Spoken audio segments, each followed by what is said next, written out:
Hello everybody, welcome back. I thank you very, very much for your patience between videos. It has been a while since I've published one, and I've now got myself a nice new firearm I wanted to show off to everybody. And it's been a bit of a hectic summer between a move to a new house as well as a changing career. So I thank you very much for your patience. As you can see, I've got myself my new 1935-1936. Yes, it's two separate years, and I will explain that in a moment. Italian M91 Carcano Modello M91 Carcano. I wanted to make sure I got this thing all cleaned up for you guys today. And when I'm cleaning my Carcano rifle, I make sure to use just a nice extra virgin olive oil. I find it really does a lot to bring out the sheen in the rifle. It really does a lot to protect the rifling itself, the bluing on the barrel. If you're planning on giving this a lot of really hard usage, you can always switch to more of a marinara sauce, potentially even a light Alfredo. Just be aware that as you start shooting rounds through this thing, you will start to get sort of a smell, particularly something maybe like a garlic bread. Love it though, absolutely love it. Just important thing is you got to make sure you give it a little bit of that attitude when you're giving this thing a clean. So thank you very much. I look forward to showing you guys around this wonderful, beautiful firearm, and welcome back. Okay, now if anybody actually took that seriously and you're going to clean your Carcano with Alfredo sauce, then I hate to say it, but the Darwin Award is now going to you. Please don't do that. That was obviously a joke. Use proper oil when you're cleaning a rifle. Don't be jamming marinara sauce into it. As much as this rifle, I'm sure, would probably be able to hold up to that. Don't do that. So anyway, what do we have here today? This is my 1935-1936 Italian Modello M91 Carcano rifle. Why is it called an M91? Because it was essentially invented, created, produced, designed in 1891 by possibly the greatest Italian name I've ever heard in my life, Salvatore Carcano. He was a weapons designer in Italy. This was designed at the Turin Arms Factory and was a direct replacement for the Italian venerable rifle, which I'll show an image of it in this area here.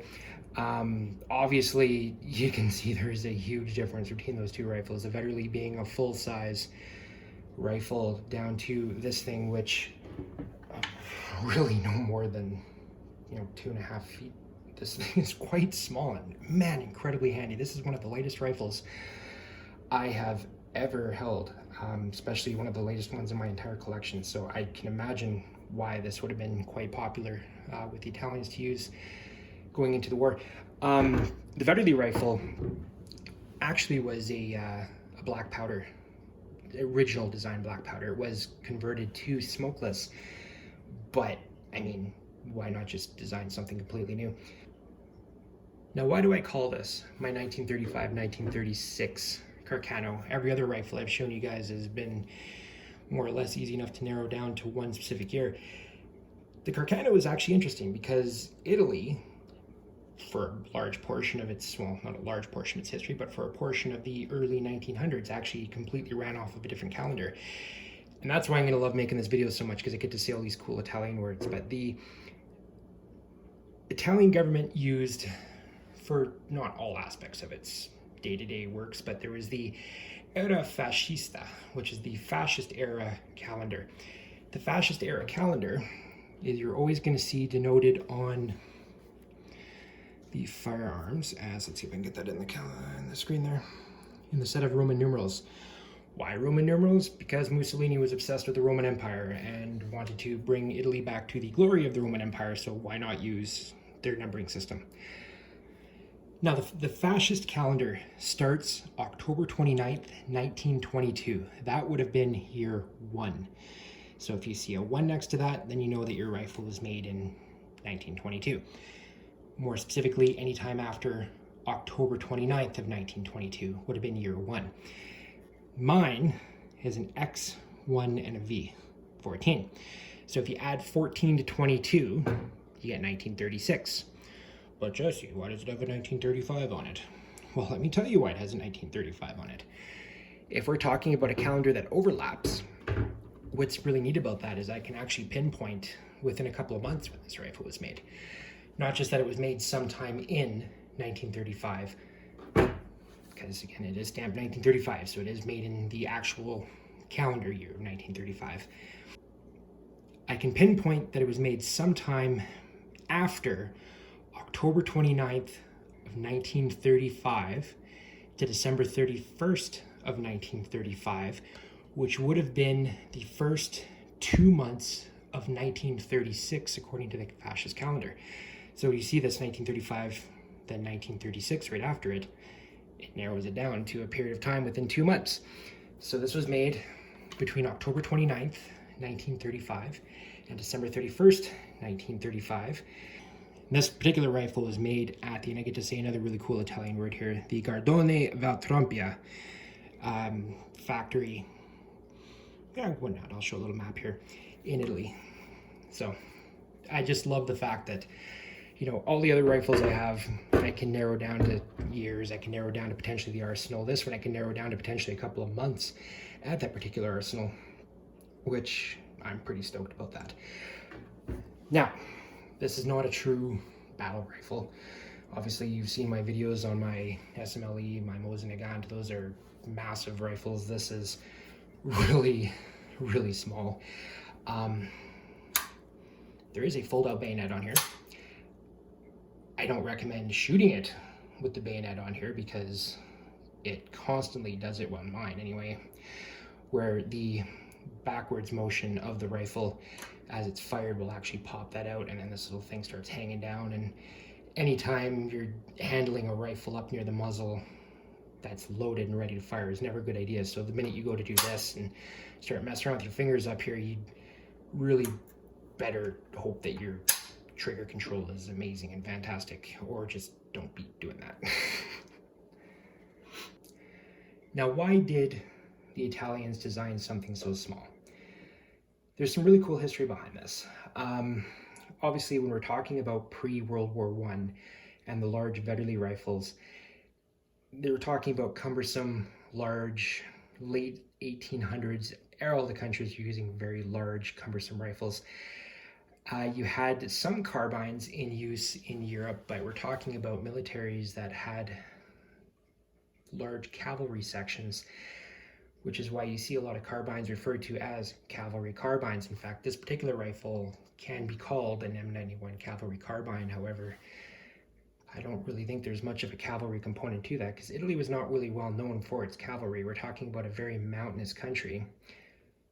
We're talking about a not overly wealthy nation when it comes to the funding of its military, considering it just again went through its Reformation, where it combined a whole bunch of different kingdoms and jurisdictions into one country. It's hard to just suddenly decide to come up with one massive military for that. And so yeah, so if we're talking about a country that doesn't have a very huge cavalry component, which again, late 1800s, still a fairly decent part of the militaries in Europe were using cavalry at the time, why would you design a cavalry carbine? Well, in Italy, they actually had something called the bicicletas, and I'm sure I butchered that name.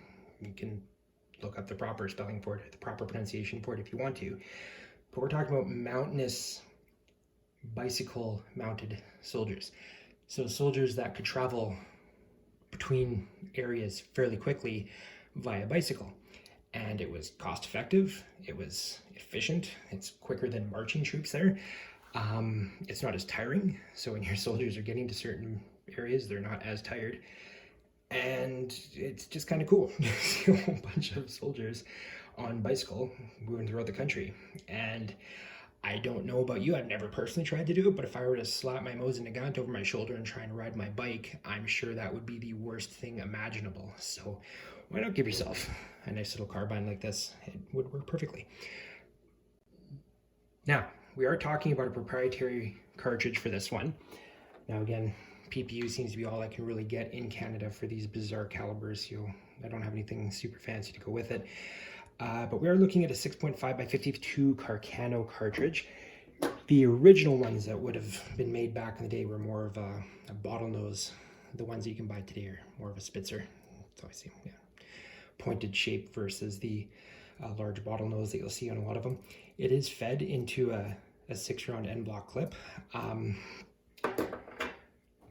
But this cartridge is actually quite good. I'm actually very impressed with the performance on it, and you'll see that towards the end when I do the range test on this thing. It's very flat trajectory. A lot of we're looking at military history in the late 1800s in Europe, we're talking about either 30 caliber, 8mm, or 6.5. A lot of countries were actually experimenting with 6.5mm cartridges for the sole reason that you could fit more of them into a rifle. They were not as large, so they're not as cumbersome. They were more accurate. They had a flatter trajectory, being a lighter bullet. This thing compared to, say, my 8mm Mauser or even my 303 British, this is a much smaller round. It doesn't have as much stopping power, but if you can sacrifice stopping power with accuracy, why not? Especially if you're shooting out of something as short-barreled as a carbine rifle. You're really already losing so much in muzzle velocity. Why not just try to make it up with accuracy instead? And this is the only time on this entire video that I'm going to mention John F. Kennedy, because it's a Carcano rifle, but this is not the rifle that was used to assassinate John F. Kennedy. That was a Carcano M38. That'd be like saying a Colt machine gun was used to do something, and then saying your Colt 45 pistol is the same thing just because they're made by the same company. It's not the same rifle. So anyway, that's out of my system. I'm not going to bring it up anymore. This isn't the magical JFK rifle, and everybody who makes these videos says that, oh, it's the JFK rifle. No, it's not. It's not the JFK rifle. This is Don't Shoot JFK. That was the M38, which is the rifle I'm going to briefly talk about right now.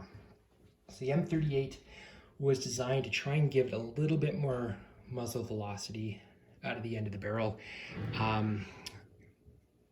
It also took a larger caliber bullet. This was the 7.35 by 51 caliber, which is slightly larger than the 6.5 by 52. However, there was a very important event that sort of stopped that whole production from happening, and that was the onset of World War II. I don't know if I mentioned why the fascist calendar starts October 29th, 1922. If I didn't, that's the date that, I apologize, there's a dog walking around on the floor above me here. So if you do hear that, I'm sorry. Anyway, that date refers to Mussolini's march on Rome, and more specifically the date that he was actually anointed as the leader of Italy. And so that's year one. Mussolini was obsessed with the Roman way of things. I'm pretty sure I talked about that. Actually, here's a little tidbit of information for you. The Nazi salute, the one-handed Nazi salute, I'm obviously not going to do it on camera here, everybody knows what it looks like, wasn't necessarily started in Germany by the Nazis.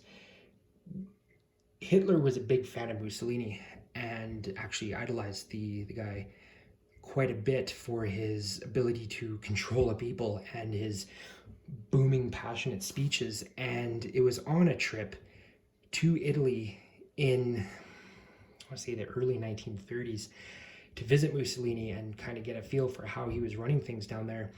He watched a number of officials in the government salute each other that way. And the reason being is because if you've ever watched old movies like Ben-Hur and stuff like that, that is how Romans used to salute each other. Not with the arm outstretched, like the traditional Nazi salute, but more of a tucked in, arm straight up, with your elbow bent, sort of at a 45-degree or a 90-degree angle. That was really the fascist salute. That was the original fascist salute. And so, like many other things that he brought back to Germany when he took over the government there, that was just one of them. So just sort of an interesting little tidbit of information I'm sure nobody really needs to know anything about, because it's talking about a part of history that I'm sure nobody really needs to know much more about. But I digress. So now we have the start of World War II. The Italian government at this point has no choice but to basically abandon its attempts to redo the ammunition for its rifles, and just basically reverted back to what it had lots of, which was the 6.5 by 52 Carcano. So you have a lot of soldiers going back to this caliber because it was what was readily available. In fact, some of the Italian units fighting on the Eastern Front when they were sent into Russia were using the newer cartridges, but because they couldn't get supplies out there, a lot of them were basically giving up on that and reverting back to anything that they could find around there, whether it was German supplied weapons or captured Soviet weapons at the time. The Italian Carcano rifle would survive through to the end of World War II until it was ultimately replaced by British Lee Enfields, and then ultimately by 30 caliber M1 carbines by the US government, and it's because they lost the war. So yeah, you kind of have to go with what the people who have defeated you say you should be using if you're going to be assisting them in any upcoming wars against a certain angry Russian bear that may or may not decide to invade Western Europe, or so is the thinking of the time in the late 1940s, early 1950s. So I think I'll leave it there for the history of this rifle. I'm going to show you some of the features on this so you can exactly take a look and see what we're looking at here. Okay, so moving on to the sights. You will see that this does have a flip-up leaf sight on here, so you just simply press the button again. That flips it up, so it's got a 200 meter, because again this is a European rifle, it's not yards, so a 200 meter battle sight, which is just a fixed iron sight, front and back. If you flip the spring all the way forward, or sorry, all the way backwards out of the groove for it, this puts it to 450 meters, and then you move up in incremental steps after that, 6, 7, 8, 9, 10, all the way up to 1500 meters. So if you wanted to go to 1500 meters, you were talking about your rifle in the last click right there. That is pretty optimistic. If you want to try and fire at a target over 1.5 kilometers away using a small caliber 6.5 millimeter carbine rifle, knock yourself out. I would be super impressed if you could even see the target at 1.5 kilometers away without any kind of a magnified optic, let alone hit it. But why not? 1500 meter volley sights. Most of my other rifles that I have seem to have even more optimistic sights at 2000 meters, but this one, I guess there's some kind of sanity when they were designing this thing. I've already shown you guys the bayonet on here. So again, to use the bayonet, we're talking about a push button lever, so you just simply press that to unlock it, and then that moves you back out to the forward position. Now, the whole point of this bayonet on here, I mean, we're probably talking about something that was used to open up food cans for soldiers in the field. My suspicion is that maybe the half dozen or so times that soldiers actually got themselves into medieval combat on the battlefield with their bayonets, it was probably nice to maybe have an extra 12 inches beyond something this short if you're fighting an enemy that has a much longer battle rifle.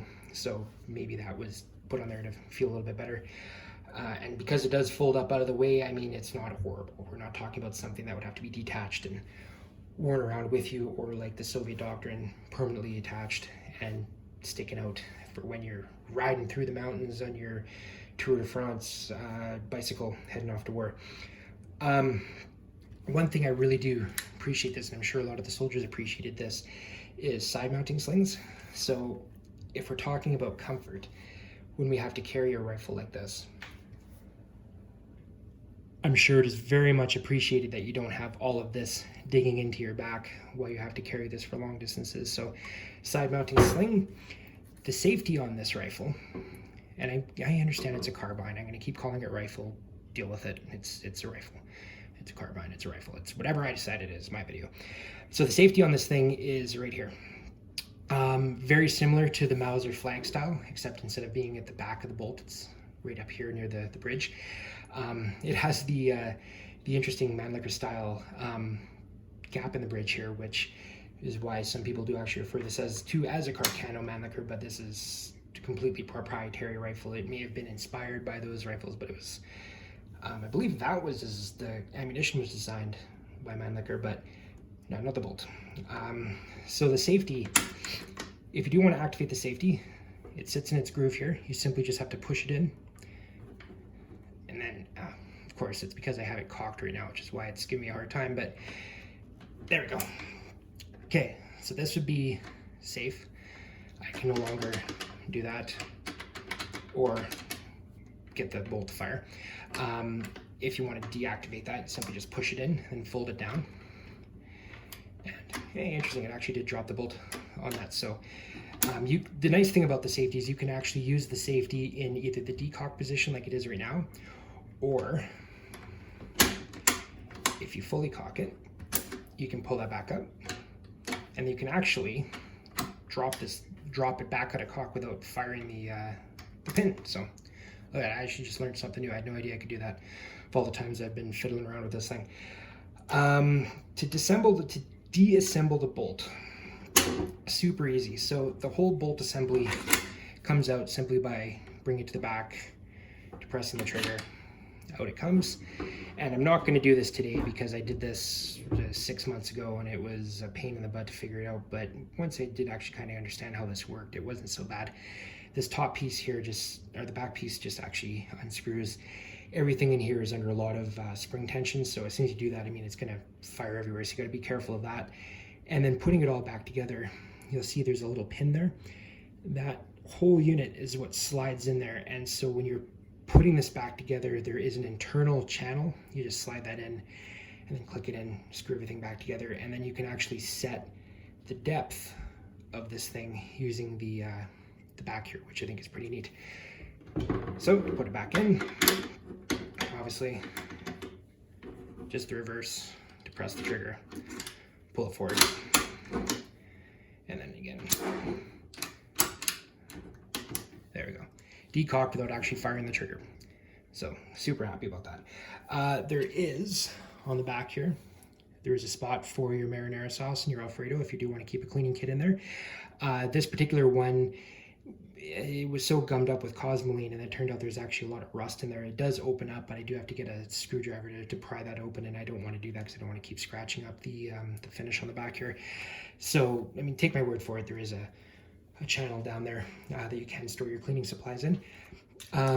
Stamps on here, I mean, aside from serial number, we have various Arsenal stamps. I don't know what that particular one does say. I'll look it up one of these days, but it looks to be it's an Arsenal that it's not the same one that's on the top of the rifles unless the stock came from a different, yeah, see, it's serial numbered the same, so the whole thing is matching. So I suspect the stock didn't come from a different Arsenal, but it could just be an inspection stamp. I'm sure somebody knows. I will potentially take a look and see what I can find out, but I'm not going to do that right now. More inspection stamps. Overall, it's actually in pretty good shape. The store that got these in my town when I bought it had about 5 of them in, and my first preference was to try and buy the oldest one they have, because I like older better, so why not? This one, 1935, they did have one that was it was either 1918 or it was 1922. I remember the date on that one, but it had a gigantic crack running down the stock, and I don't know how well that was fixed, and I didn't want to risk, particularly since I fire my rifles. Why not? I own them to enjoy them, not just to keep them in a cabinet somewhere. Now, I've left the last bit on how loading and unloading this thing for the end, because I think this is actually probably one of the coolest things about this rifle, and that is the fact that there is a built-in internal magazine well here. You will notice that there's an opening at the bottom here. One of the few complaints from soldiers with this rifle was the fact that even when locked up, you can't get any dirt, debris, mud, water, anything in the top. But there's a giant hole in the bottom that makes that incredibly easy to get a lot of stuff in there. So you do have to be careful with this out in the field to make sure that this is kept clean, or else you can end up with loading, firing, jamming issues. But the reason that's in there, because you could almost consider this the poor man's M1 Garand. Everybody knows about the Garand Ping. Here's the poor man's version of that. So it's loaded with a end block clip similar to an M1 Garand. Difference being this is 6 rounds as opposed to the standard 8 round they would see with the M1. So they're single stacked. Now, I'm not going to be an idiot and load this in my house, but if I did, the entire end block clip would just simply slide down there. Now, there is a little catch, which you can see right there. That feeds onto a clasp, and I don't know if you'll be able to see that in there. You can see that shiny thing there. That is to stop the entire clip from shooting up the top of the rifle, which can happen because it is under spring tension right here. Now this spring in this particular rifle does cause an issue, and you'll see that happen in the range footage that I'm going to put at the end of the video here. There's a problem with the feed that happens, and it's all because of that. But realistically, what that's supposed to do is every time you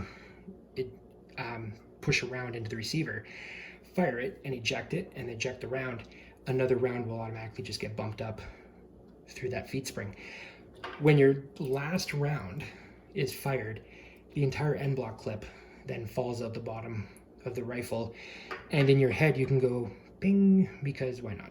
It kind of feels like that. Instead of shooting up the top, it's falling out the bottom. Now mine doesn't, and I mean, it could be the fact that this is sort of a cheap aftermarket end block clip that I got with the rifle. I have not been able to find these things in my town, so I do have to take care of this one, because you do not want to fire this rifle by single loading ammunition into the receiver. There's a very particular reason for that, and this is why. So if we look at the bolt face, we can see where the problem is. Now, there's actually quite a bit of brass on there. Apparently I didn't clean this as good as I thought I did. But you see this opening at the bottom there. Now again, I'm not gonna put a round in there because it's cocked right now, and for some reason if this were to shoot forward, I don't want this blowing up in my hand. But what it's designed to do is, if you pretend my finger is the bullet, it's designed to catch it, push it into the receiver. As it's pushing into the receiver, it slides up into the lockup system here. So that's what then holds it. That holds it in place. You fire. When you kick it back and eject it, your round will hit the ejector, which is this piece right here, knocking off that round, but it will do it in this motion. So it will peel it away that way, not straight up or straight in or straight out. If you were to simply just take a round, because one day you're at the range and you do not have your end block clip because you left it sitting on your dresser, not that I've ever done that, and you still want to fire your rifle, you could in theory just take a single bullet, stick it into the receiver, and close it up. What you've essentially done though is you're forcing the rimmed, it's not a rimmed cartridge, but you're forcing the actual rim piece there through this, and you can actually break the ejector on here. So don't do that. If you're going to use this at the range, make sure you actually get yourself a proper end block clip and load it properly so you can make sure you don't have any issues with breaking your bolt on here. To load this thing, everything just clips in from the side here. So if I were to unload it, now you don't want to go up through the top because you'll notice the feed lips here. So unlike an M1 Grand where you can feed this thing from the top, this you would actually feed straight out now. It's in there pretty good. There we go, there's one that comes out. So if I wanted to, if I was loading this, you simply just take it and you feed it straight in until it clips, or you hear it click in there. And that's how you know that you're actually in the part that's holding it. You don't want to be jamming rounds through these feed lips because you can weaken the feed lips on the end block clip and end up with the same loading issue that I had with this one in the video. For the record, it was not me that caused that. This is just an old, cheap, junky end block clip, and I suspect that these are just weak feed lips on here. So the problem that I was having is when my next round goes to feed in, instead of feeding in vertically, being pushed up vertically, because the feed lips are so weak, it actually comes up on an angle. So your bolt is more likely to just go over the top of the round and push it back down as opposed to actually feeding it in, and you'll see that when it happens. So I think I've covered off essentially all the parts that I wanted to discuss with my rifle. I love this thing. Just an immense fireball comes out the end of that muzzle when you pull that trigger on such a small round. That's the joy of carbines. A lot of kick, huge fireball, and the accuracy of a lame horse, but why not? It's just still a lot of fun. I live in Canada, and these are immensely easy to find right now. It's probably one of the most common surpluses on the market right now, other than the normal SKSs and Mosins. You can find Carcanos anywhere. However, thanks to a certain virus whose name I will not mention, these are impossible to find. I cannot find 6.5 by 52 Carcano anywhere. I found an online store and I bought 4 boxes of them. That was when I first bought this rifle, which was last spring, so we're talking probably about 10 months ago. I'm down to my last box and I am super nervous about shooting it off because I have no idea when I'm actually going to get any more of this in. So for now, this is sort of sitting in my display but not actually used collection. PPU seems to be a common supplier. They're based out of Serbia, but obviously Serbia is on the other side of the earth, and that is a large issue when it comes to supplying dealers in North America. So good luck trying to find any ammunition for this if you ever do buy one of these. But if you can, I mean, we're talking about like a $200 to $450 surplus rifle, which in 2021 is pretty impressive that you can still get something that cheap. Yeah, so anyway, let's take this out to the range and see how we do.